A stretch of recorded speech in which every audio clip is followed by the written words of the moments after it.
اللهم صل على سيدنا محمد یا رب صل وسلم. بسم اللہ الرحمن الرحیم. سورہ رعد کا رکوع نمبر 3 اور 13ویں پارے کا رکوع نمبر 9.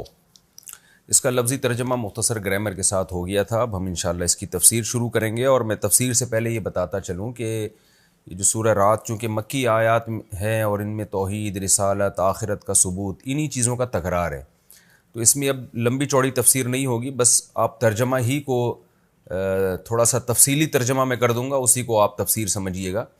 وجہ اس کی یہ ہے کہ یہ واعظ و نصیحت کی بات ہے، تو واعظ و نصیحت کو اللہ نے بار بار دہرایا ہے، تو اس کا تقاضا یہی ہے کہ بس ان آیتوں کو بھی ہم بار بار سنیں تاکہ ہمیں بھی ایک حوصلہ ملے اور ہمارا ایمان بھی تازہ ہو. اس میں کوئی زیادہ گہری یعنی تفسیروں میں جانا اور ڈیٹیل میں جانا یہ شاید قرآن کی بھی منشا نہیں ہے ایسے موقع پہ. بسم اللہ الرحمن الرحیم. افمن یعلم انما انزل الیک من ربک الحق کمن هو اعمی. اس سے پچھلی والے رکوع میں اللہ نے مثال سے بات سمجھائی تھی کہ اہل ایمان کو پریشان نہیں ہونا چاہیے. جیسے ایک جھاگ اوپر اٹھتا ہے، خش و خاشاک کا کچرا ہوتا ہے اور وہ ایک دم ختم ہو جاتا ہے، تو ایسے ہی یہ باطل لوگ جتنی طاقت دکھا رہے ہیں اللہ ان کی طاقت کو ختم کر دے گا.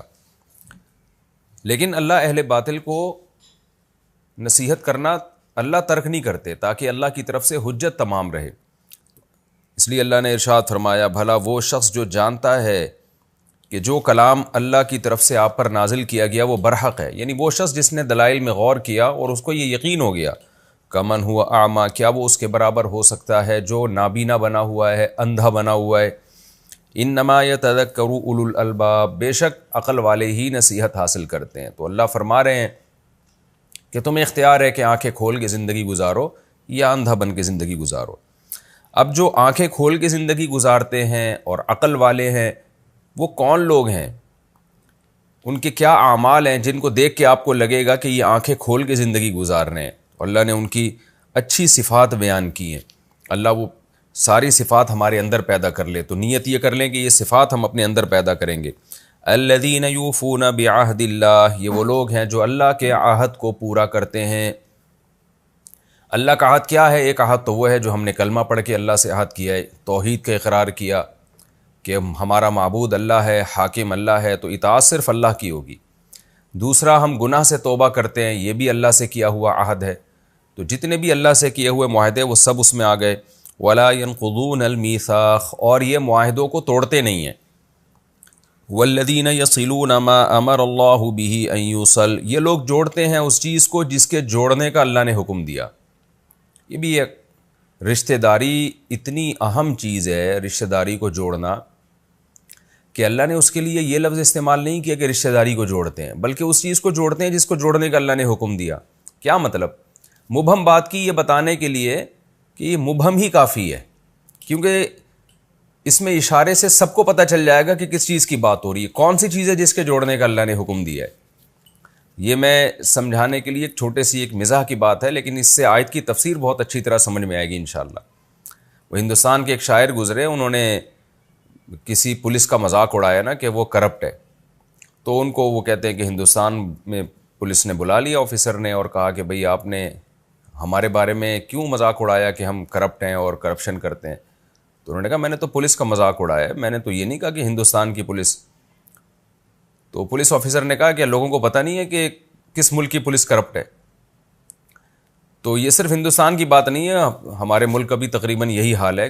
مقصد کسی کنٹری کا مذاق اڑانا نہیں ہے، ہمارے ہاں بھی کرپشن ہر جگہ ہی ہے، پولیس میں اور ہر جگہ ہی کرپشن ہے، پولیس میں بھی ہے، سیاستدانوں میں بھی ہے. تو مطلب یہ تھا کہ جب انہوں نے یہ کہا نا کہ کیا پتہ نہیں ہے کہ کس ملک کی پولیس کرپٹ ہے، تو مطلب یہ کہ یہ اتنی واضح چیز ہے کہ اس میں اب نام لینے کی ضرورت نہیں ہے. تو ہے تو یہ ایک چھوٹا سا مزاح، لیکن یہ قرآن کی اس آیت کو سمجھانے کے لیے بہت اہم تھا کہ اللہ جب بھی رشتہ داری جوڑنے کی بات کرتے ہیں تو اللہ نے اس کے لیے قرآن میں کیا لفظ استعمال کیا، یہ جوڑتے ہیں اس چیز کو جس کے جوڑنے کا اللہ نے حکم دیا. اب کوئی غیر مسلم کہے بھائی قرآن صاف طور پہ کیوں نہیں بتاتا کہ کس چیز کے جوڑنے کا اللہ نے حکم دیا، تو اللہ اس کو جواب دیں گے کیا یہ مسلمانوں سے پوچھو، ان کو پتہ ہے کہ کون سی چیز ہے جس کے جوڑنے کا اللہ نے سب سے زیادہ حکم دیا ہے، تو وہ رشتہ داری ہی ہے۔ تو یہ بھی ایک بلاغت ہے کہ اللہ بتاتے ہیں کہ میری نظر میں رشتہ داری جوڑنا اتنا اہم ہے کہ جب میں جوڑ کی بات کروں گا تو سمجھ جایا کرو کس چیز کے جوڑنے کی بات ہو رہی ہے۔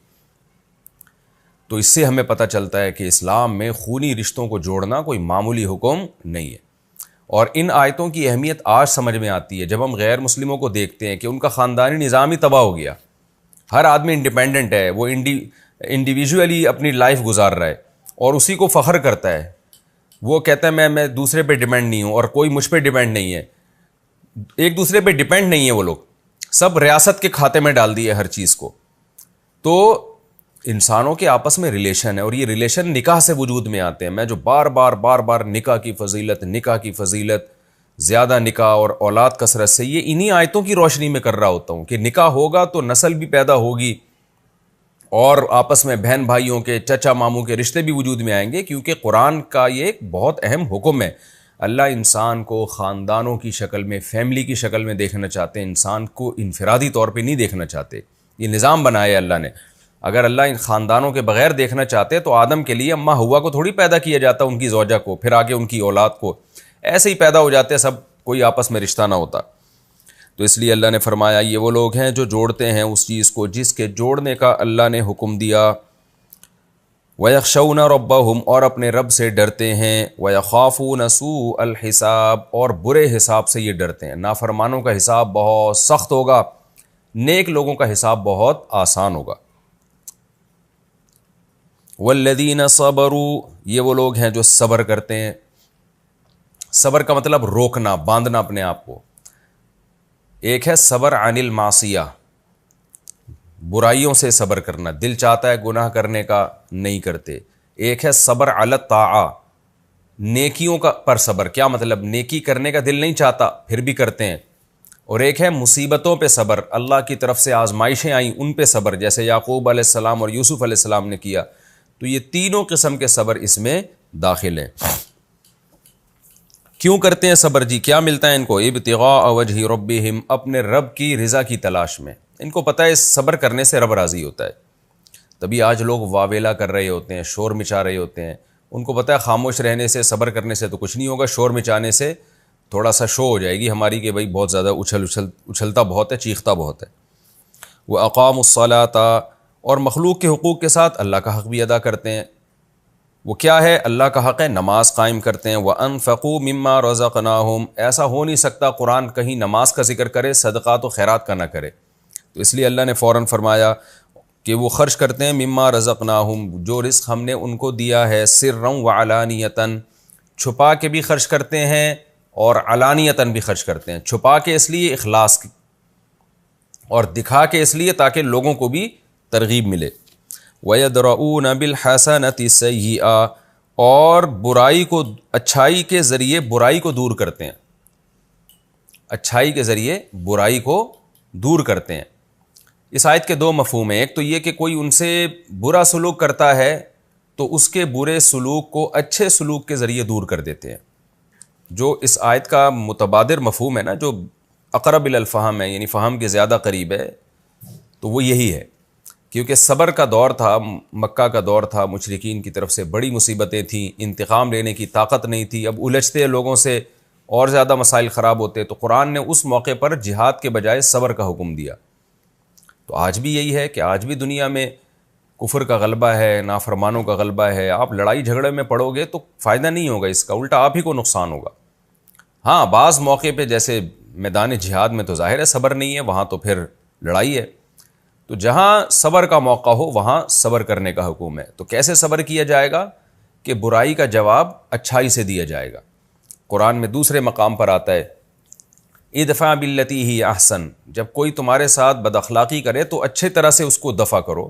فَإِذَا الَّذِي بَيْنَكَ وَبَيْنَهُ عَدَاوَةٌ كَأَنَّهُ وَلِيٌّ حَمِيمٌ، اس سے یہ ہوگا کہ تمہارا بہت بڑا دشمن بھی ہوگا تو تمہارا جگری دوست بن جائے گا۔ تو یہاں بھی یہ مطلب ہے۔ اور ایک مفہوم اس کا یہ بھی ہے کہ کوئی گناہ ہو جاتا ہے تو اس گناہ کے اثرات کو نیکی کے ذریعے زائل کرتے ہیں، توبہ بھی کرتے ہیں اور نیکی بھی کرتے ہیں۔ یہ مضمون بھی قرآن میں دوسرے مقامات پر ثابت ہے، ان الحسنات یذہبن السیئات، نیکیاں جو ہیں وہ برائیوں کو کھا جاتی ہیں، اولئک لہم عقبی الدار، یہ وہ لوگ ہیں جن کے لیے اچھا انجام ہے۔ وہ انجام کیا ہے؟ جنات عدن، کیسا خوبصورت انعام ملے گا ان کو، فرمایا ہمیشگی کے باغات، ایسے باغات جو ہمیشہ رہیں گے۔ یہ بھی بلاغت ہے، دیکھیں، یعنی اللہ نے یہ نہیں فرمایا ایسے باغات جو ہمیشہ رہیں گے، بلکہ فرمایا ہمیشگی کے باغات، گویا ان کا نام ہی ہمیشگی ہے۔ ان میں ایک سب سے بڑی کوالٹی یہ ہے کہ وہ ختم نہیں ہوں گے کبھی۔ جنات عدن، ہمیشگی کے باغات ہوں گے، یدخلونہا، جن باغات میں یہ لوگ داخل ہوں گے، یہ بھی ومن صلح من آبائہم، اور ان کے باپ دادا میں جس میں صلاحیت ہوئی وہ بھی، اور ان کی بیویوں میں اور ان کی اولادوں میں جس میں بھی صلاحیت ہوئی وہ سب ان کے ساتھ جنت میں داخل ہوں گے۔ صلاحیت کا مطلب کیا؟ جن کی توحید اور ایمان پر موت ہوئی، کیونکہ جو اسلام سے خارج ہے، جو کفر پہ شرک پہ مرا، وہ کبھی بھی جنت میں نہیں جا سکتا۔ یہ قرآن نے دو ٹوک الفاظ میں یہ بات بیان کر دی ہے، چاہے وہ ابراہیم علیہ السلام کے والد ہی کیوں نہ ہو، چاہے وہ سید الانبیاء محمد صلی اللہ علیہ وسلم کے چچا ہی کیوں نہ ہو، تو مشرک پر اللہ نے جنت کو حرام کر دیا ہے۔ تو اب قرآن کہتا ہے کہ حدیث میں آتا ہے کہ جب جنتی جنت میں جائیں گے نا تو ان کو خواہش ہوگی کہ ہمارے والدین کہاں ہیں، ہمارے بیوی بچے کہاں ہیں۔ ظاہر ہے جن کے ساتھ دنیا میں رہا کرتے تھے تو ان کو خواہش ہوگی کہ اگر وہ لوگ نہیں ہیں یہاں پہ تو ظاہر ہے جنت کا مزہ پھر ادھورا ہو جائے گا۔ تو ان کی خواہش ہوگی کہ ہمارے بچے، ہماری ازواج، ہمارے والدین وہ بھی ہمارے ساتھ یہاں آئیں۔ تو قرآن میں دوسرے مقام پر بھی اللہ نے یہ آیت نازل فرمائی، والذین آمنوا واتبعتہم ذریتہم بایمان، 27واں پارہ، کہ جو لوگ ایمان لائے اور ان کی اولادوں نے ایمان میں ان کو فالو کیا، والذین آمنوا واتبعتہم ذریتہم بایمانہم الحقنا بہم ذریتہم، تو ہم ان کی اولادوں کو بھی جنت میں ان کے ساتھ ملا دیں گے۔ اب جیسے باپ کا مقام اوپر کی جنت کا ہے، اولاد نیچے کی جنت میں ہے، تو اللہ باپ کی اس برکت سے، جو گھر کا سربراہ ہے اس کی نیکی کی برکت سے، اس کی اولادوں کو بھی اوپر والے مقام پہ ہی لے جائیں گے۔ تو یعنی تاکہ یہ سب ایک ساتھ رہیں جنت میں۔ ہاں یہ بات ضرور ہے کہ علماء نے یہ بات لکھی ہے کہ اس پر اجماع ہے کہ جنت میں اس اوپر تو لے کر جائیں گے، لیکن وہ درجہ ان کو نہیں ملے گا جو درجہ نیکی کی بدولت ان کے سربراہ کو ملا تھا یا ریلیٹو کو ملا تھا، جس کی وجہ سے یہ لوگ وہاں تک گئے، تو درجہ وہ نہیں ملے گا۔ اس کی مثال ایسے ہے جیسے آپ کی پوسٹنگ ہو جاتی ہے کسی اچھے علاقے میں، آپ کوئی بہت بڑے آفیسر ہیں تو فیملی کو بھی ساتھ لے جانے کی اجازت ہوتی ہے، تو فیملی آپ کے ساتھ تو ہوتی ہے لیکن فیملی کو وہ مقام نہیں ملتا، وہ پروٹوکول بہرحال نہیں ملتا۔ یہ بات معلوم ہوتی ہے کہ یہ فیملی جو آپ کے ساتھ ہے یہ غریبی میں ہے، یہ تو بس اس لیے کہ آپ کی بیوی ہے، آپ کے بچے ہیں، یا عورت کا شوہر کو پروٹوکول اس لیے مل رہا ہے کہ یہ اس خاتون کا شوہر ہے، جنت میں اعلیٰ مقام اس عورت کو ملا تھا، اس نے کہا بھائی میرا میاں بھی مجھے اپنے ساتھ ہی چاہیے، تو وہ اللہ تعالیٰ اس کی برکت سے، اس عورت کی وجہ سے، اس کی خواہش کی تکمیل کے لیے اس کے شوہر کو یا اس کی اولاد کو اس کے ساتھ لے جائیں گے، لیکن اس کو وہ مقام بہرحال وہ نہیں ملے گا جو اعمال کی وجہ سے اس کو مقام ملا ہے، جس کی سفارش میں اللہ نے اس کو یہ درجات عطا فرمایا۔ تو یہ فرق بہرحال ہوگا وہاں پہ۔ تو اللہ فرماتے جس میں صلاحیت ہوئی، یعنی صلاحیت سے مراد ہے ایمان، کیونکہ کافر کو نہیں اللہ تعالیٰ جنت میں لے کے جائیں گے۔ والملائکۃ یدخلون علیہم من کل باب، اور فرشتے ہر دروازے سے ان پر داخل ہوں گے، جنت میں آیا کریں گے فرشتے ہر دروازے سے، کیا کہیں گے؟ سلام علیکم بما صبرتم، تم نے جو دنیا میں صبر کیا اس پر تم پر سلامتی ہو۔ فنعم عقبی الدار، اللہ کہتے ہیں کیا بہترین، یعنی نعمہ اصل میں تعجب کا صیغہ ہے، نعمہ اور بئسا کا معنی کتنا ہی برا، نعمہ کا معنی کیا ہی خوب۔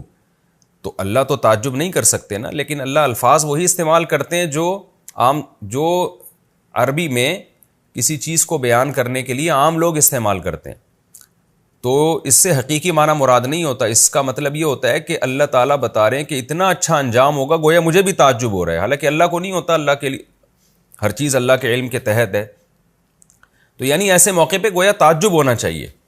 تو اتنا اچھا انجام ہوگا، آپ سوچئے کیسا خوبصورت انجام ہوگا جس کے بارے میں اللہ یہ کہہ رہا ہے کہ وہ انجام گویا میرے لیے بھی قابل تعجب ہے، لیکن وہ انجام ہوگا کیوں؟ بما صبرتم، اس لیے کہ تم نے صبر کیا۔ تو صبر کی عادت ڈالنی چاہیے. آج سارا مسئلہ ہی صبر کا ہے، کیوں نیکی کریں گے تو صبر کرنا پڑے گا، اور اسی وجہ سے شریعت نے ہمیں نماز اور روزے کا حکم دیا کہ اس سے صبر کی عادت پڑتی ہے. روزہ رکھنے سے بھوکا پیاسا رہتا ہے، صبر کی عادت پڑتی ہے. نماز پڑھنے سے انسان اپنے آپ کو ایک ٹائم کے لیے باؤنڈ کر دیتا ہے، اپنی خواہشات چھوڑ دیتا ہے. تو عبادت کا ایک بہت بڑی حکمت یہ ہے کہ ہمارے اندر برداشت کی صلاحیت پیدا ہو. اس لیے ہم نے بڑے علماء کو، بزرگوں کو بہت کثرت سے روزے رکھتے ہوئے دیکھا ہے. وہ کہتے ہیں روزے سے جتنا صبر پیدا ہوتا ہے شاید اتنا کسی اور چیز سے نہیں ہوتا. حدیث میں آتا ہے رسول اللہ صلی اللہ علیہ وسلم نے فرمایا سب سے بہترین روزہ داؤد علیہ السلام کا روزہ ہے. ایک دن روزہ رکھتے تھے، ایک دن ناغا کرتے تھے. وجہ کیا ہے کہ جب آپ کنٹینیو روزے رکھتے ہیں تو آپ کو عادت ہو جاتی ہے، تو اور پھر کمزور بھی ہوتے ہیں. شریعت تو نہیں چاہتی نا کہ آپ کمزور ہو جائیں. المؤمن القوی خیر من احب الی اللہ من المؤمن الضعیف. طاقتور مومن اللہ کو کمزور سے زیادہ محبوب ہے. لیکن جب ایک دن روزہ رکھ کے ایک دن چھوڑتے ہیں تو جسمانی طاقت میں تو کمی نہیں آتی بلکہ اور بڑھ جاتی ہے طاقت، لیکن روحانی قوت بھی بڑھتی ہے. اس لیے کہ بہت زیادہ برداشت کرنا پڑتا ہے، کیونکہ آپ کو عادت پڑتی نہیں ہے. ایک دن آپ نے روزہ رکھا، اگلے دن نہیں رکھا، پھر اگلے دن رکھنے میں بڑی مشکل ہوتی ہے، پھر آپ رکھتے ہیں. تو نفس کے خلاف مجاہدہ بہت زبردست ہوتا ہے، اور آپ کی اپنی خواہشات پہ کنٹرول کرنے کی پاور بہت بڑھ جاتی ہے. والذین ینقضون عہد اللہ من بعد میثاقہ. اب دوسرے وہ لوگ جو اندھے ہیں. قرآن یہ رکوع شروع کہاں سے ہوا تھا کہ ایک بینا ہے اور ایک نابینا. بینا لوگ جو دیکھتے ہیں ان کی تو یہ صفات ہیں، جو آنکھیں کھول کے زندگی گزارتے ہیں. کچھ ایسے ہیں جو آنکھیں بند کر کے اندھے ہو کے زندگی گزارتے ہیں. اب ان کی علامتیں بیان ہو رہی ہیں. والذین ینقضون عہد اللہ من بعد میثاقہ. اور وہ لوگ جو اللہ کے عہد کو توڑتے ہیں اس کو پختہ کرنے کے بعد، یعنی خوب مضبوط معاہدے اللہ سے کیے ہوتے ہیں کہ اللہ تو نے میری رزق میں اضافہ کر دیا تو میں یہ کروں گا. کلمہ پڑھ کے توحید کا اقرار بھی کر لیا، پھر اس کو مصیبتیں آئیں تو چھوڑ دیا اس اقرار کو. جس طرح سے بھی معاہدہ توڑا جائے سب اس میں داخل ہیں. وَيَقْطَعُونَ مَا أَمَرَ اللَّهُ بِهِ أَن يُوصَلَ. دوسری برائی ان میں کیا، یہ کاٹ ڈالتے ہیں اس رشتہ داری کو جس کو جوڑنے کا اللہ نے حکم دیا. امر اللہ بہ، جس کے بہ کا مطلب بصلتہ، جس کے جوڑنے کا اللہ نے حکم دیا اس کو توڑتے ہیں. ان کو اس سے کوئی غرض نہیں کہ بہن ناراض ہے، بھائی ناراض ہے، چچا کے ساتھ کیا سلوک ہو رہا ہے. اور بعضوں نے تو یہاں تک انتہا کر دی کہ ان کے خاندانوں میں چچا، ماموں، بھتیجے، بھانجے اور باپ کا لفظ ہی ان کی ڈکشنری سے ختم ہو گیا. ایسا خاندان نظام کو تباہ و برباد کیا، اور ماں باپ کو اولڈ ہاؤس میں جمع کرانا شروع کر دیا انہوں نے، جو سب سے قریبی رشتہ تھا. وَيُفْسِدُونَ فِي الْأَرْضِ. اور وہ زمین میں فساد مچاتے ہیں. تو جو بھی عقیدہ توحید کا حامل نہیں ہوگا اور رشتہ داری توڑے گا تو وہ زمین میں فساد ہی مچا رہا ہے. یہی بہت بڑا فساد ہے. اولئک لہم اللعنہ. یہ وہ لوگ ہیں جن کے لیے لعنت ہے. ولہم سوء الدار. اور ان کے لیے برا ٹھکانہ ہے، برا گھر ہے، برا انجام ہے. اللہ یبسط الرزق لمن یشاء ویقدر. مشرکین اور آج کے کافر بھی اور آج کے نافرمان بھی کہتے تھے اچھا جی برا ٹھکانہ ہے نافرمانوں کے لیے، تو پیسہ تو ان کے پاس بہت ہوتا ہے، عیاشی تو یہ بہت کرتے ہیں، مزے میں تو یہی لوگ ہیں، دیندار لوگ تو پس رہے ہیں، غریب ہیں زیادہ تر دیندار. اس کا اللہ ہمیشہ جواب دیتے ہیں کہ بھائی یہ رزق جو ہے نا، یہ اس کی علامت نہیں ہے کہ اللہ اس سے خوش ہے یا یہ آدمی خوش قسمت ہے. کیوں؟ اللہ یبسط الرزق. یہ تو اللہ ہے جس کے لیے چاہتا ہے روزی پھیلا دیتا ہے، ویقدر جس کے لیے چاہتا ہے تنگ کر دیتا ہے. اس میں اللہ کی حکمتیں ہیں، یہ آپ کی قابلیت کی دلیل نہیں ہے. وفرحوا بالحیات الدنیا. اور یہ لوگ دنیاوی زندگی پر اتراتے ہیں، حالانکہ جب پتہ ہے کہ یہ رزق جو میرے پاس ہے یہ اللہ نے دیا ہے تو اب اترانا کس بات کا. بھیک میں ملی ہوئی کسی چیز پر انسان اتراتا تو نہیں ہے نا. لیکن اللہ کہتے ہیں کہ اللہ جس کے لیے چاہے روزی دے اور جس کے لیے چاہے تنگ کر دے، پھر بھی یہ دنیاوی زندگی پر اتراتے ہیں. وَمَا الْحَيَاةُ الدُّنْيَا فِي الْآخِرَةِ إِلَّا مَتَاعٌ. اور نہیں ہے دنیاوی زندگی آخرت کے مقابلے میں مگر تھوڑا سا سامان. تو اللہ کہتے ہیں ہم جس کامیابی کی بات کر رہے ہیں وہ آخرت میں ملے گی. یہ دنیا 2 ٹکے کی حیثیت نہیں ہے اس کی، اس آخرت کے مقابلے میں کوئی حیثیت نہیں ہے. تو اس لیے اس کو فوکس کرو آخرت کو. یہ ہمارا رکوع الحمدللہ کمپلیٹ ہو گیا. آسان تھا. اہل جنت کی علامات اور اہل جہنم کی علامات اللہ نے بیان کی. اب ہم آگے چلتے ہیں اگلے رکوع کی طرف. اب میں شروع کرتا ہوں سورہ رعد کا رکوع نمبر 3 اور 13ویں پارے کا رکوع نمبر سورہ رعد کا رکوع نمبر 4 اور 13ویں پارے کا رکوع نمبر 10. مختصر لفظی ترجمہ پھر مختصر تفسیر۔ بسم اللہ الرحمن الرحیم۔ وَيَقُولُ الَّذِينَ كَفَرُوا، اور کافر لوگ کہتے ہیں، لولا انزل علیہ آیۃ من ربی، کیوں نازل کی نہیں گئی محمد صلی اللہ علیہ وسلم پر اپنے رب کی طرف سے آیت۔ آیت کا مطلب کیا ہوتا ہے؟ کوئی معجزہ، کوئی نشانی، اور یہاں مراد کیا ہے؟ خود ساختہ فرمائشی نشانی، کہ جو یہ فرمائش کر رہے ہیں وہ والی۔ قل ان اللہ یضل من یشاء، اے نبی آپ کہہ دیجئے اللہ جس کو چاہتا ہے گمراہ کرتا ہے، ویہدی الیہ، اور رہنمائی کرتا ہے، الیہ اپنی طرف، من اناب، اس شخص کی جو اللہ کی طرف رجوع کرنا چاہتا ہے۔ انابت کہتے ہیں نا، رجوع کرنا۔ الذین آمنوا، یہ جو اللہ کی طرف رجوع کرنے والے لوگ ہیں، یہ کون لوگ ہوتے ہیں؟ یہ وہ لوگ ہیں جو ایمان لے کر آئے، وتطمئن قلوبہم، اور ان کے دلوں کو اطمینان ہوتا ہے، بذکر اللہ، اللہ کے ذکر سے۔ الا، خبردار سنو، بذکر اللہ، اللہ کے ذکر ہی سے تطمئن القلوب، دلوں کو اطمینان ہوتا ہے۔ الذین آمنوا، یہ وہ لوگ ہیں جو ایمان لے کر آئے، وعملوا الصالحات، الذین، سوری یہ نیا جملہ ہے، الذین آمنوا، وہ لوگ جو ایمان لائے، وعملوا الصالحات، اور نیک اعمال کیے، طوبی لہم، ان کے لیے خوشخبری ہے، طوبہ خوشخبری کو کہتے ہیں، وحسن مآب، مآب ٹھکانہ، حسن کا معنی اچھا، اور ان کے لیے اچھا ٹھکانہ ہے۔ کذالک ارسلناک، اسی طرح ہم نے آپ کو بھیجا ہے، فی امت، ایک امت میں، قد خلت من قبلہا، تحقیق گزر چکی ہے اس امت سے پہلے، امم، بہت سی امتیں۔ کیوں بھیجا ہے ہم نے؟ لتتلو علیہم، تاکہ آپ تلاوت کریں، تلا یتلو تلاوتن کا معنی تلاوت کرنا، تاکہ آپ تلاوت کریں، علیہم ان لوگوں پر، الذی وہ کلام، اوحینا الیک، جو ہم نے آپ پر وحی کیا ہے، وہم یکفرون بالرحمن، اور یہ رحمان کے ساتھ کفر کر رہے ہیں، یعنی جب یہ رحمان کا انکار کر رہے ہیں اس دوران ہم نے آپ کو بھیجا تاکہ آپ ان پر رحمان کی آیتیں پڑھ پڑھ کے ان کو سنائیں، تاکہ یہ کفر نہ کر سکیں۔ قل هو ربی، اے نبی آپ کہہ دیجئے کہ وہ میرا رب ہے، لا الہ الا ہو، اس کے سوا کوئی عبادت کے لائق نہیں، علیہ توکلت، اسی اللہ پر میں اعتماد کرتا ہوں، والیہ متاب، تاب یتوبو کا معنی بھی لوٹنا، متاب لوٹنے کی جگہ، اور اسی کی طرف میرا لوٹنا ہے، اصل میں تھا متابی، میرا لوٹنا، تو یا کو حذف کر دیا۔ ولو ان قرآنا، اگر قرآن ایسا ہوتا کہ سیرت بہ الجبال، سارا یسیر سیرن کا معنی چلنا، سیرا چلانا، کہ پہاڑ اس کے ذریعے چلا دیے جاتے، او قطعت بہ الارض، زمین اس کے ذریعے کاٹ دی جاتی ہے، قطع یقطع کا معنی کاٹنا، قطع کا معنی بھی کاٹنا، قطع کا معنی کاٹا جانا، تو یہ سفر سے کنایہ، ہم کہتے ہیں نا زمین کو کاٹ رہا ہے، مطلب سفر کر رہا ہے، تو یہ سفر سے کنایہ ہے کہ اگر قرآن ایسا ہوتا کہ اس کے ذریعے پہاڑ چلائے جاتے، یا اس کے ذریعے زمینوں کی مسافتیں طے کی جاتی، یعنی قرآن پڑھا اور یہاں سے وہاں پہنچ گئے آپ، گویا زمین کو کٹ کر کے نا آگے تک پہنچ گئے، او کلم بہ الموتى، یا اس کے ذریعے کلام کیا جاتا مردوں سے، آگے جزا محذوف ہے، اگر قرآن ایسا ہوتا تو لما آمنو، پھر بھی یہ ایمان نہیں لے کر آتے، کیوں؟ بل للہ الامر جمیعا، بلکہ اللہ ہی کے لیے ہے معاملہ سب کا سب، تفسیر میں اس کی ڈیٹیل آئے گی انشاءاللہ۔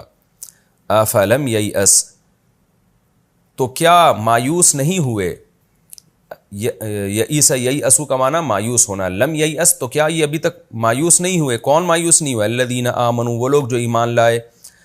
کس بات سے مایوس نہیں ہوئے؟ اللہ یشاء اللہ، کہ اگر اللہ چاہتا، لہدی الناس جمیعا، تو سب کے سب لوگوں کو ہدایت دے دیتا۔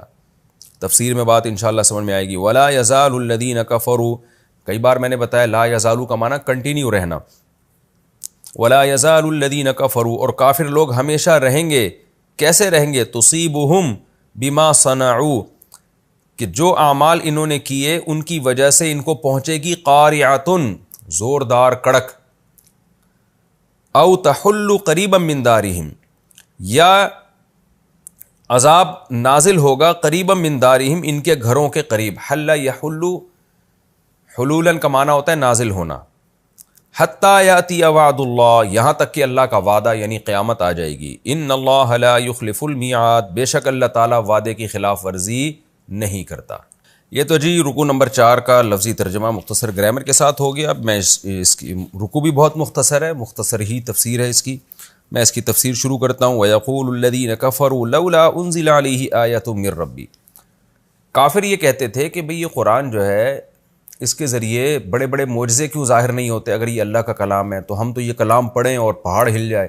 تو اس کو اجمالی طور پر قرآن نے یوں شروع کیا کہ یہ کافر کہتے ہیں کہ نبی پر اپنے رب کی طرف سے کوئی معجزہ، کوئی نشانی نازل کیوں نہیں ہوتی، فرمائشی نشانی. یہ بار بار دہراتے تھے سوال، تو قرآن بھی ان کے سوال کو بار بار دہراتا تھا.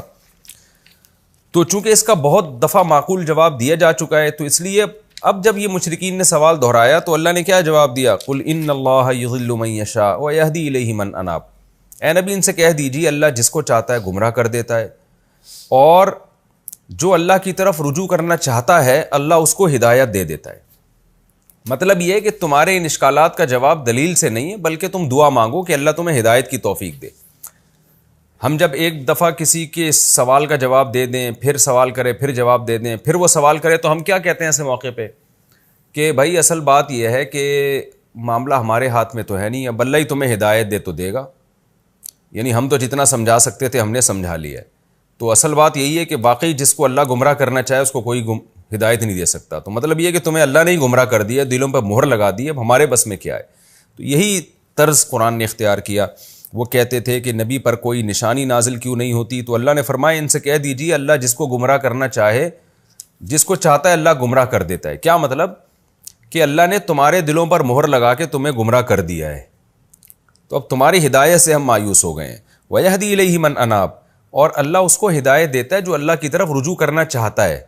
تو تم تو چاہتے ہی نہیں ہو، تو تمہیں کہاں سے ہدایت ملے گی؟ تم تو بس ایک سوال ہوگا، جواب آئے گا، پھر دوسرا سوال کھڑا کر دو گے، اس کا جواب آئے گا، پھر تیسرا سوال کھڑا کر دو گے.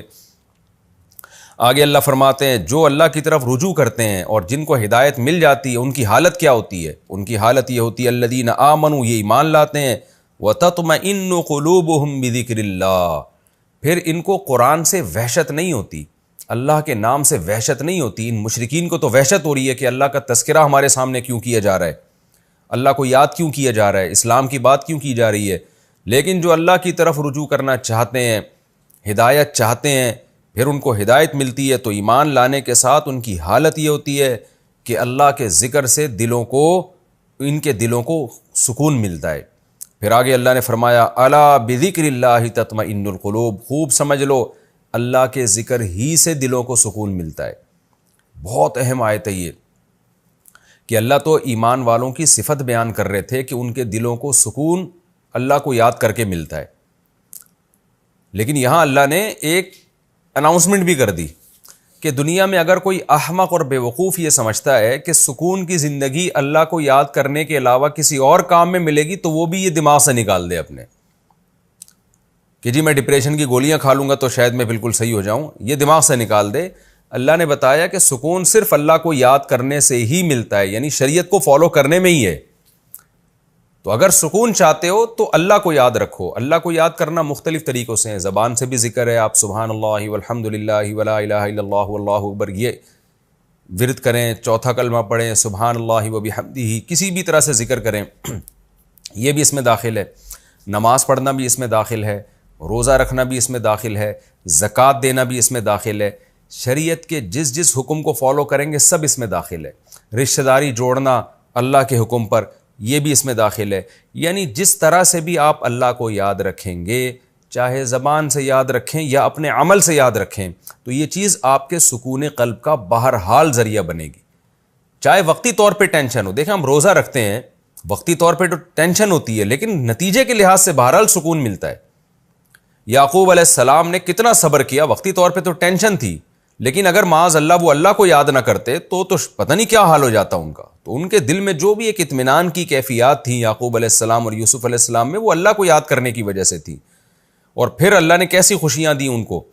تو نتیجہ یہی نکلے گا کہ جو اسلام پر عمل کر رہا ہے، جو اپنے خدا کو یاد کر کے زندگی گزارتا ہے، اس کے تو دل میں سکون ہوگا، اطمینان والی زندگی ہوگی. جو اللہ سے ہٹ گیا تو اس کو سکون نہیں مل سکتا.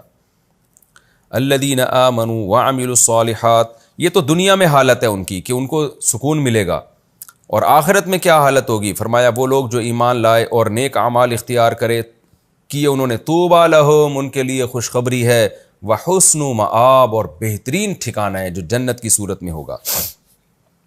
کذالک ارسلناک فی امۃ، اے نبی اس طرح سے ہم نے آپ کو ایک قوم میں بھیجا ہے، یعنی جس طرح ہم آپ کو آیتیں پڑھ پڑھ کے سنا رہے ہیں، دیکھو اس طرح سے ہم نے آپ کو بھیجا اور اس طرح سے ہم نے آپ کو تبلیغ کا حکم دیا، اور ایسی قوم میں بھیجا ہے قد خلت من قبلھا امم، کہ اس سے پہلے بھی بہت سی قومیں گزر چکی ہیں، تو ہم نے آپ کو ان میں کیوں بھیجا؟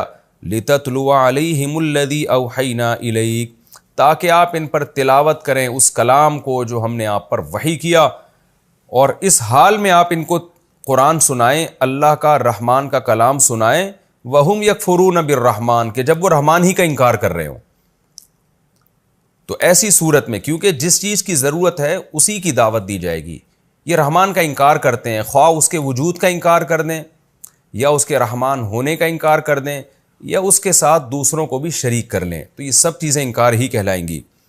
تو یہ رحمان کا انکار کر رہے ہیں، قل ہوا ربی، لیکن آپ نے کیا کہنا ہے ان کو اس وحی کے ذریعے کہ ہوا ربی، وہ میرا رب ہے، لا الہ الا ہو، اس کے سوا کوئی عبادت کے لائق نہیں ہے، تم جن کو معبود مانتے ہو میں ان کو معبود نہیں مانتا، علیہ توکلتو، رہا مسئلہ کہ پوری قوم ایک طرف اور میں اکیلا ایک طرف، کوئی بات نہیں، اے نبی یہ بھی اناؤنسمنٹ کر دیں، علیہ توکلتو، اسی پر میں اعتماد کرتا ہوں، وإلیہ متاب، متابی تھا اصل میں، اور میرا لوٹ کے جانا بھی اسی کی طرف ہے، تو میں تمہاری طرف سے جو مجھے مصیبتیں مل رہی ہیں میں ان پہ ٹینشن کیوں لوں، اس لیے کہ جانا تو میں نے اس کی طرف ہے۔ تو انسان جس کی طرف لوٹ کر جاتا ہے اس کی رضا کی فکر کرتا ہے، جس کو چھوڑنا ہے اس کو منانے کی فکر میں نہیں لگا رہتا۔ تو یہ ہمارے لیے بھی بڑی عبرت کی بات ہے کہ ہم رشتہ داروں کو خوش کرنے کے لیے اللہ کو ناراض کر دیتے ہیں، دوستوں کو خوش کرنے کے لیے اللہ کو ناراض کر دیتے ہیں، یہ نہیں پتہ کہ یہ دوستوں کو تو ہم نے چھوڑنا ہے، جانا اللہ کے پاس ہے، تو جس کے پاس ہمیشہ رہنا ہے اس کی رضا کی ہمیں فکر ہونی چاہیے۔ وَلَوْ أَنَّ قُرْآنًا سُيِّرَتْ بِهِ الْجِبَالُ، اور رہا یہ اعتراض کہ کوئی معجزہ نازل کیوں نہیں ہوتا، تو اللہ کہتے ہیں معجزہ یہ ہو سکتا تھا نا کہ قرآن پڑھتے اور پہاڑ اپنی جگہ سے ہل جاتے، قرآن پڑھتے اور زمین کی مہینوں کی مسافت سیکنڈوں میں طے ہو جاتی، یہ معجزے چاہتے ہو، یا مردوں سے تم کلام کرتے اور مردے گپ شپ لگانا شروع کر دیتے، یعنی قرآن مردوں پہ پڑھ کے پھونکتے اور مردہ زندہ ہو جاتا، قرآن پہاڑوں پہ پڑھ کے پھونکتے اور قرآن اپنی جگہ سے ہل جاتے، یا کسی شخص کو تم نے بھیجنا ہوتا اور اس پہ پھونک لگاتے اور وہ یہاں سے وہاں پہنچ جاتا اتنی سی دیر میں۔ اور قطعت بہ الارض کا یہ مطلب بھی ہو سکتا ہے زمین کاٹ دی جاتی، یعنی آپ قرآن پڑھتے اور زمین میں دراڑیں پڑ جاتی۔ تو یہ معجزے اگر ظاہر ہو بھی جاتے، وَلَوْ أَنَّ قُرْآنًا سُيِّرَتْ بِهِ الْجِبَالُ، اگر قرآن ایسا ہوتا کہ اس کے ذریعے پہاڑ ہلتے اپنی جگہ سے، ایسے ایسے معجزے ظاہر ہوتے، یا زمین کی مسافتیں طے ہوتی، یا اس کے ذریعے مردوں سے بات چیت کی جاتی، تو آگے جزا محذوف ہے۔ جزا کیا ہے کہ یہ پھر بھی ایمان نہیں لے کر آتے، کیوں؟ بل للہ الامر جمیعا، اس لیے کہ حکم سب کا سب اللہ ہی کے لیے، تو اللہ کی یہ منشا ہی نہیں ہے کہ ساری دنیا ایمان لے آئے، ایسے ایسے ڈھیٹ لوگ بھی دنیا میں موجود رہیں گے، تاکہ ان ڈھیٹ اور ہر دھرم لوگوں کو دیکھ کر جو پرہیزگار ہیں ان کی معاشرے میں قدر بڑھے، اللہ کی نظر میں بھی ان کی قدر بڑھے، کیونکہ تعرف الاشیاء بازدادها، کسی بھی چیز کو اس کے اگینسٹ سے پتہ چلتا ہے، سچے کی ویلیو جھوٹوں کو دیکھ کر ہوتی ہے، اچھے کی ویلیو ہوتی ہے بروں کو دیکھ کر۔ جو ماں باپ کے فرما بردار ہیں ان کی سوسائٹی میں ویلیو جب ہوگی جب کچھ نافرمان بھی ہوں، تو پھر ہم کمپیئر کریں کہ دیکھو ایک وہ لوگ ہیں ایک یہ لوگ ہیں، تو یہ خیر اور شر ہمیشہ رہے گا۔ تو اللہ کہتے ہیں اے نبی اگر آپ یہ سمجھتے ہیں کہ میں ایسے ایسے معجزے قرآن کے ذریعے دکھا دوں تو یہ ایمان لے آئیں گے، ایسا نہیں ہوگا۔ آگے قرآن کہتا ہے افلم ییأس الذین آمنوا، وہی بات قرآن کی عادت ہے ایسے موقع پہ تسلی دیتا ہے۔ مسلمانوں کا دل بڑا خراب ہوتا تھا کہ اتنے بڑے معجزے دیکھ کر بھی ایمان نہیں لے کر آئیں گے، تو یہ کیا یعنی کیسے پھر ہم دین کو دنیا میں غالب کریں گے؟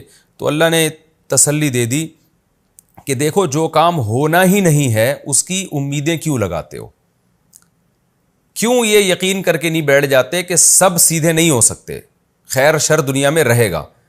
کیونکہ جب کوئی شخص حق کا پرچار کر رہا ہو نا اور بڑے مضبوط طریقے سے، پھر بھی سب لوگ نہ مان رہے ہوں تو آدمی کو غصہ تو آتا ہے نا، ٹینشن ہوتی ہے، وہ سمجھتا ہے شاید میری دعوت میں جان نہیں ہے، تو کیا ہو گیا ان ہٹ دھرموں کو۔ تو اللہ نے بتا دیا کہ بھئی ایسی چیز کی ٹینشن کیوں لیتے ہو جو کام مقدر میں ہے ہی نہیں۔ تو اسی بات کو قرآن نے بیان کیا، افلم ییأس الذین آمنوا، کیا ایمان والے لوگ اب تک مایوس نہیں ہوئے اس بات سے کہ اگر اللہ چاہتا تو سب کو ہدایت دے دیتا، یعنی اس بات سے تم مایوس نہیں ہوئے، یعنی تمہیں مایوس ہو جانا چاہیے کہ اللہ چاہتا تو سب کو ہدایت دے دیتا۔ تو ایسا نہیں ہو سکتا. اس بات سے تمہیں مایوس ہو جانا چاہیے کہ اللہ چاہے گا اور سب کو ہدایت مل جائے گی، یہ نہیں ہو سکتا. تو اللہ نے چاہنا یہی ہے کہ سب کو ہدایت نہ ملے، خیر اور شر دونوں راستے چلتے رہیں. افلم ییأس کا ایک ترجمہ یہ بھی کیا گیا ہے، یئیس ییأسو کا معنی ایک علم بھی ہے بعض لغات میں، کہ کیا ان لوگوں کو معلوم نہیں ہے اہل اسلام کو کہ اللہ چاہتا تو سب کو ہدایت دے دیتا.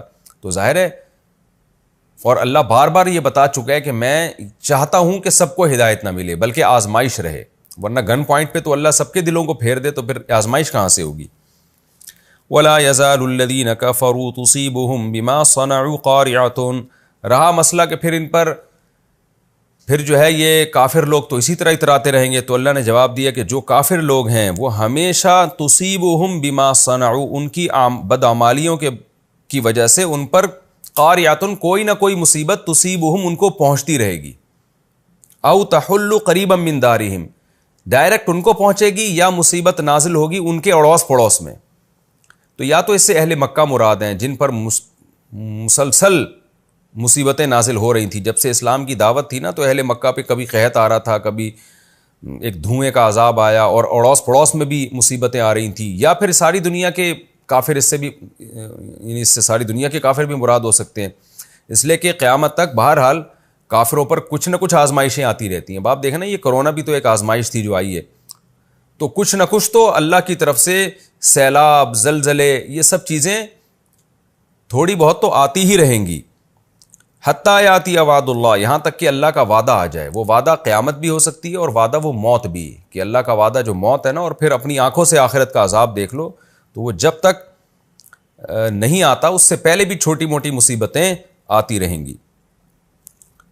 ان اللہ لا یخلف المیعاد، بے شک اللہ اپنے وعدے کی خلاف ورزی نہیں کرتا. یعنی اللہ کا جو وعدہ ہے نا آخرت کا عذاب، وہ تو بہرحال آ کر رہے گا. تو یہ بھی ان کی عبرت کے لیے کافی ہے. یہ ہمارا رکوع الحمدللہ کمپلیٹ ہو گیا، اور اس میں جو اہم ترین آیت تھی کہ اللہ کے ذکر سے اطمینان ہوتا ہے. تو ہمیں سکون کے لیے نا اللہ کو یاد کرنے کی ضرورت ہے. اچھا، اس میں ذکر میں یہ نیت نہیں ہونی چاہیے کہ مجھے سکون ملے، اس میں تو آپ کی نیت ہی غلط ہے، تو پھر نہیں ملے گا. مقصد اللہ کو راضی کرنا ہے، چاہے سکون ملے یا نہ ملے. جو شخص اللہ کو سامنے رکھ کے زندگی گزارتا ہے اللہ تعالیٰ اس کو سکون اور اطمینان عطا فرماتے ہیں. ہمارا وقت بھی تقریباً مکمل ہو گیا ہے، تو ہم اب انشاءاللہ اگلے ایپیسوڈ میں سورہ رعد کا رکوع نمبر 5 اور 13ویں پارے کا رکوع نمبر 11 انشاءاللہ ہم شروع کریں گے. اللہ تعالیٰ ہمیں سمجھنے کی اور عمل کی توفیق عطا فرمائے. وما علینا الا البلاغ.